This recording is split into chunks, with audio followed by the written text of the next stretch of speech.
I've had an RX7 for over a year now, and I've put about 9,000 miles on it. That's quite a lot for a fun car, especially a rotary car.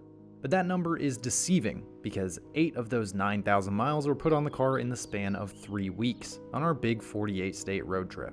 In reality, what the car has spent most of those 16 months doing is sitting in my storage unit, collecting dust. I reckon most of these RX7s are just sitting in garages, being driven sparingly every couple of weeks for a couple of miles. And it's no wonder why. They're made of cardboard. These cars are incredibly fragile, and I'm not talking about the engine yet. The material quality is notoriously questionable.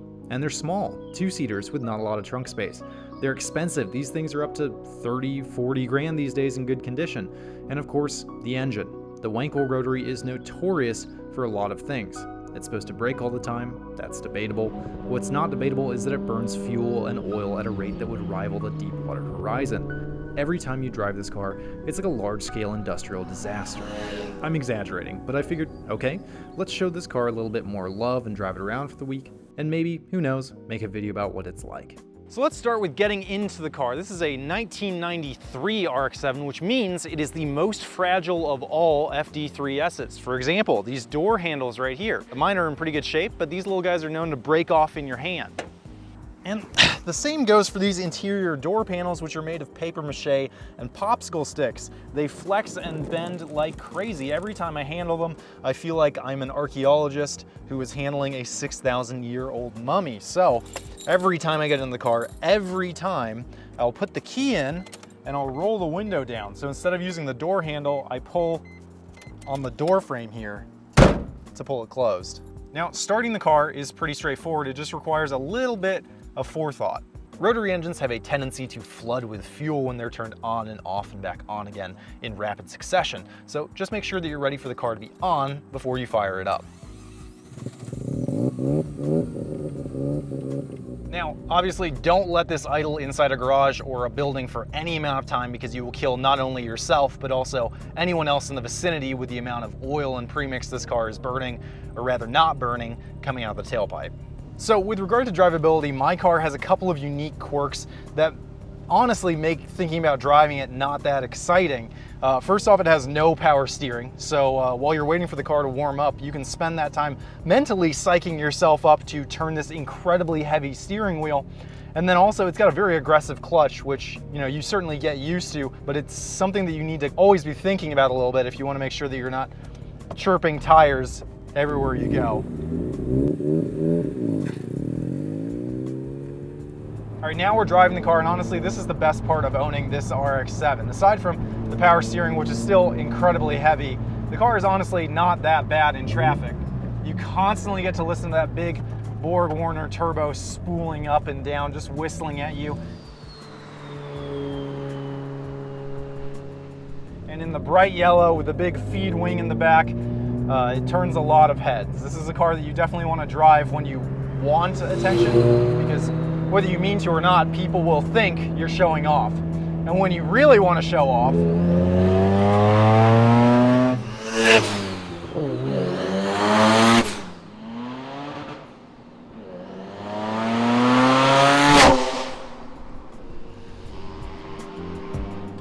this particular car makes about 360 wheel horsepower, which doesn't sound like too much nowadays, but in a 2,700 pound chassis, that scoots. It's zippy when you want it to be, for about 200 to 250 miles, and then it's time to find a gas station. Now, Mazda knew that the RX-7 was going to be horribly fuel inefficient. They knew that the rotary engine was bad on gas, so they gave the FD a massive 20-gallon fuel tank. And I know, for those of you that aren't in the US, 20 gallons converts to about 4,620 cubic inches of fuel. For comparison, my Evo, which is a much larger and heavier car, only has a 14-gallon gas tank. Ben's much newer STI has a 16-gallon gas tank. My Fit has a 10-gallon gas tank, and the mileage on this thing, 330 to a tank. This RX-7 gets about 250 miles to the tank on the highway. It's worse if you're driving around town. So when I fill up the car, I'm obviously using 93 octane, but I also like to pre-mix my fuel in order to help lubricate the apex seals and all that and promote longevity in the engine. and I should technically be adding the premix first for the best mix possible, but I always wind up adding it at the ends because I like to put the pump in, start it pumping, and then check the oil while I'm doing that. The oil will usually be low at the end of a tank of gas because this car has an oil metering pump, which is basically doing the same thing as premixing the gas. It sends oil into the combustion chamber in order to, again, lubricate the apex seals. Now, if I deleted the oil metering pump, I wouldn't have that problem, but I haven't. I've still got it for no particular reason.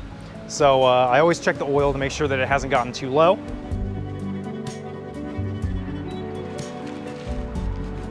So I always keep some oil, VidoeMicro premix, and then a little funnel right here in the cubby behind the driver's seat.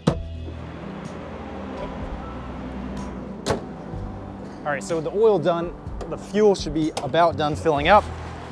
So now we can premix it.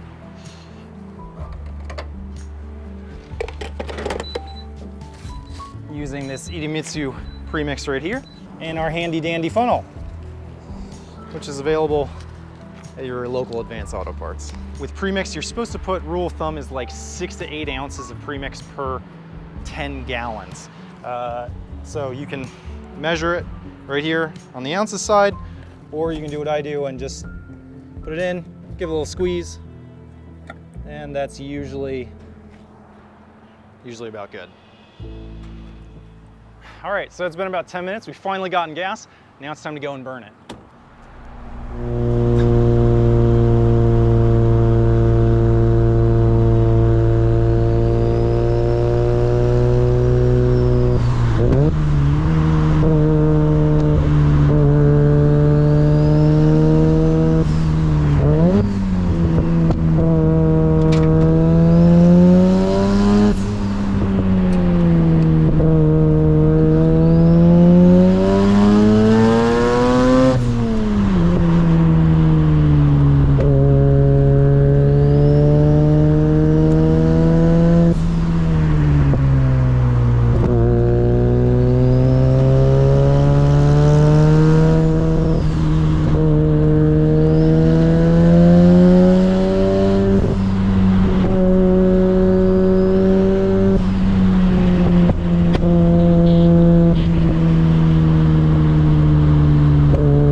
So that's basically what it's like to own this particular RX7. The car's a good deal of fun, and making this video actually helped me realize that the reason that I don't drive it as much as I would like to is just because of a bunch of little things that kind of pile up and turn into big annoyances, like, you know, not having any power steering and having to pop the hood every time I want to stop and get gas to add oil. So I'm going to do something about it. I decided I'm going to kill 2 birds with 1 stone, and I'm going to fix some of the stuff about this car that annoys me, and at the same time I'm going to make RX7 content for the channel. So RX7 content is back! I'll just have to find time to make it when I'm not modifying the Evo or modifying the MR2, editing build series. I don't know how to end this video, so I'm just going to do some burnouts.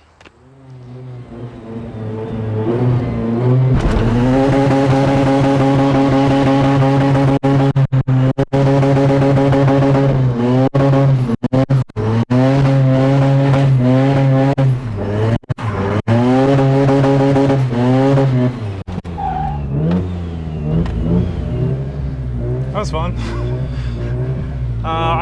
burnout if you want. Okay.